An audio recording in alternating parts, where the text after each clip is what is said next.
अस्सलाम वालेकुम नाजरीन, मैं अली रज़ा मंगी आपके सामने हाजिर हूँ। नाजरीन, इस वक्त जब मैं बात कर रहा हूँ तो ये वो दौर है, वो जदीद दौर है जहाँ पर AI और डीप सीक समेत मुख्तलिफ जो चीज़ें हैं, मुख्तलिफ इनोवेशंस, मुख्तलिफ इन्वेंशंस जो हैं वो पूरी दुनिया पर राज कर रही हैं। लेकिन अफसोस के साथ हम पाकिस्तानी, बिलखुसूस हम वो लोग जो सिंध के अंदर रहते हैं, तो हम इस वक्त भी पूरी दुनिया से कम अज़ कम 100 साल पीछे ज़रूर है। जी हाँ नाजरीन, हम बात करें कि हुकूमत सिंध पाकिस्तान पीपल्स पार्टी की हुकूमत है और मुसलसल 17 साल से पीपल्स पार्टी सिंध पर राज कर रही है। कुछ मुबस्सरीन कहते हैं कि पीपल्स पार्टी सिंध तक ही महदूद रहेगी, लेकिन इस मौजू पर अगले व्लॉग में बात करेंगे। आज बात करते हैं परफॉर्मेंस की। हुकूमत सिंध दावे तो बड़े बड़े करती है, लेकिन काम सिफर है। हुकूमत सिंध ने अगर NICVD, SICVD और अगर मेडिकल के शोबे में कुछ ना कुछ काम किया है तो हम अप्रिशिएट करते हैं, लेकिन ये काफ़ी नहीं है। हमारा इंफ्रास्ट्रक्चर तबाह है, हमारे एजुकेशनल इंस्टीट्यूट्स तबाह है, हमारे रोड रास्ते तबाह हैं।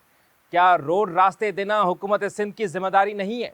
वैसे तो पाकिस्तान पीपल्स पार्टी और हुकूमत सिंध 18वीं तरमीम को एक अचीवमेंट और अपने सर का झूमर मानती है, लेकिन जब बात आती है इंफ्रास्ट्रक्चर की और हक लेने की तो वहाँ पर वो विफाक का रोना भी रोती है। जी हाँ, हम बात कर रहे हैं कि जो शोबाजात इस वक्त भी वफाक के हवाले हैं, तो क्या हुकूमत सिंध वफाक से अपना हक नहीं ले सकती? आपकी क़यादत, पीपल्स पार्टी की पूरी क़यादत मुस्लिम लीग नून के साथ है, उनकी सपोर्ट कर रही है, लेकिन जब आती है बात वो कनाल हों या कोई और दीगर मामलात हों सिंध के, तो वहाँ पर बिलावल भुट्टो साहब जो हैं वो खामोशी अख्तियार कर लेते हैं। जलसे जुलूसों में वो बात ज़रूर करते हैं, लेकिन ऑफिशियली क्या होता है वो सिवाय एक वज़ीर आला सिंध के ख़त के और कुछ नहीं होता। तो नाजरीन, हम बात कर रहे हैं कि पूरे सिंध के अंदर इंफ्रास्ट्रक्चर बिल्कुल तबाह है। हुकूमत सिंध और जो बादशाह नुमा वज़ीर साहिबान है वो कहते हैं कि ये 22 के बाद जो सैलाब आए तो ये उसकी तबाही है। तो 17 साल से जो आपने तबाही मचाई उसका जवाब कौन देगा? जी हाँ, इस वक्त ये हुआ है कि हुकूमत सिंध ने एक शाहाना फैसला कर लिया। हुकूमत सिंध कहती है जो नंबर प्लेट्स इसके ऊपर नहीं होगी जिस गाड़ी पर, और जो ट्रैफिक कवानीन फॉलो नहीं करेंगे तो उन पर भारी जुर्माना डाला जाएगा। ठीक है, ये एक अच्छा फैसला है, लेकिन क्या आपने सहूलियात दी हैं? जैसे वफाकी हुकूमत कहती है कि ज़राई टैक्स लागू करेंगे, तो क्या आपने फार्मर को रोड, इंफ्रास्ट्रक्चर और दीगर सहूलियात दी हैं? बिल्कुल नहीं। जो हुकूमत ने ये फैसला किया है तो उससे पहले तो उनको रोड और इंफ्रास्ट्रक्चर बनाना चाहिए। अगर मोटरवेज और इंडस हाईवे और दीगर जो रोड और रास्ते हैं वो वफाक की जिम्मेदारी है, तो जो रोड और रास्ते आपकी जिम्मेदारी है उस पर आपने क्या काम किया? सिर्फ थरपारकर और थरकोल का जो रोड है वो आपने बना लिया, तो ये बिल्कुल सब कुछ नहीं हुआ। आपको बहुत काम करने की ज़रूरत है। जब आप ऐसे शाहाना फैसले करते हैं या उन लोगों से मशवरा लेते हैं जो एक हफ्ते के लिए, एक महीने के लिए सरकारी अखराजात पर यूरोप जाते हैं, गल्फ़ कंट्रीज़ जाते हैं, सऊदीया जाते हैं और वहाँ पर देखते हैं कि यहाँ पर तो जुर्माना ज़्यादा है, हमारे सूबे में भी ऐसा होना चाहिए, तो उनके मशवरे से पहले आप इंफ्रास्ट्रक्चर बेहतर बनाएं, लोगों को रोड और रास्तों की सहूलियात दें, उसके बाद आप जो फैसला करेंगे सर आँखों पर। जी नाज़रीन, तो हम बात कर रहे हैं कि नंबर प्लेट्स ना होने पर या असल नंबर प्लेट ना होने पर अगर जुर्माना आयद किया जाता है, तो क्या आपने ऐसा सिस्टम बनाया है कि लोग जो हैं वन विंडो पर जाएं और उनको सहूलत दी जाए?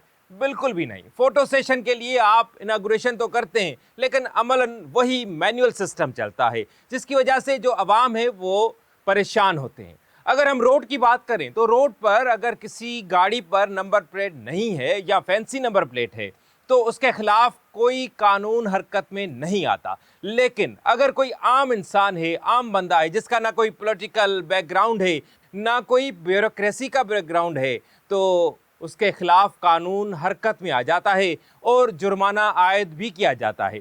तो नाज़रीन, ये जो दोहरा निज़ाम है ये अदम एतमाद का सबब बनता है। लोग जो है कानून से डरते हैं, लोग कानून पर अमल करने से गुरेज करते हैं, और जब तक हुकूमत, जब तक कानून नाफिज करने वाले इदारे एतमाद बहाल नहीं करेंगे तो ये कैसे मुमकिन होगा कि हर शहरी अपना फ़र्ज समझे और काम करे। لیکن ہم بات کریں کہ جب گاڑی روڈ پر آتی ہے اور وہ عام انسان ہوتا ہے، اپنی جاب پہ جا رہا ہے، تو اس کے خلاف قانونی کارروائی بھی ہو سکتی ہے، ہو جاتی ہے اور کی بھی جاتی ہے، کیونکہ نہ اس کے پاس کوئی ریفرنس ہے، نہ وہ کسی بندے کو، کسی بااثر شخصیت کو کال کرنے کی دھمکی دیتا ہے۔ ٹریفک حوالدار یا ٹریفک میں جو ٹریفک مینجمنٹ کے جو بندے کھڑے ہیں تو وہ جرمانہ عائد کر دیتے ہیں۔ تو کیا آپ نے روڈ راستے دے دیے؟ ہم کبھی بھی گزرتے ہیں سندھ اسمبلی بلڈنگ کے سامنے تو وہاں پر بھی گڈھے نظر آتے ہیں، تو آپ نے تو وہی روڈ نہیں بنایا جناب، تو آپ باقی روڈ اور راستے کیسے بنائیں گے؟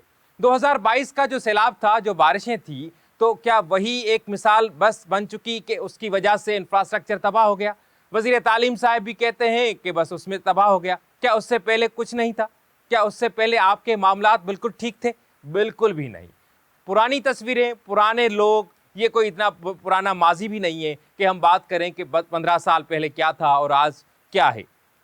لوگ زندہ ہیں، لوگ بات کر رہے ہیں، اور وزیر صاحبان کو یہ یاد دلانا چاہتا ہوں کہ آپ بھی زندہ تھے اور آپ کو بھی یاد ہوگا کہ 15 سال پہلے کیا تھا اور آج کیا ہے۔ 15 سے 17 سال کی حکومت کے دوران آپ نے سندھ کو کیا دیا اور کیا لیا؟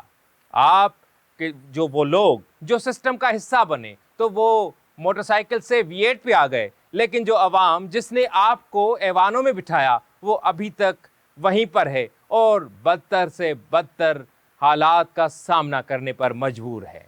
تو میری یہ عاجزانہ گزارش ہے پاکستان پیپلز پارٹی کی اعلیٰ قیادت اور حکومت سندھ، بالخصوص وزیر اعلیٰ سندھ اور جو بادشاہ نما وزیر صاحبان ہیں ان کو، کہ قانون تو بالکل بنائیں لیکن اپنے اپنے شعبہ جات میں کام بھی کریں، لوگوں کو سہولیات دیں۔ عوام کو سہولت ملے گی تو عوام ٹیکس دینے سے بھی گریز نہیں کریں گے اور نہ جرمانہ بھرنے سے گریز کریں گے۔ جب قانون پر عمل ہوگا تو جرمانے کی بات ہی نہیں آئے گی۔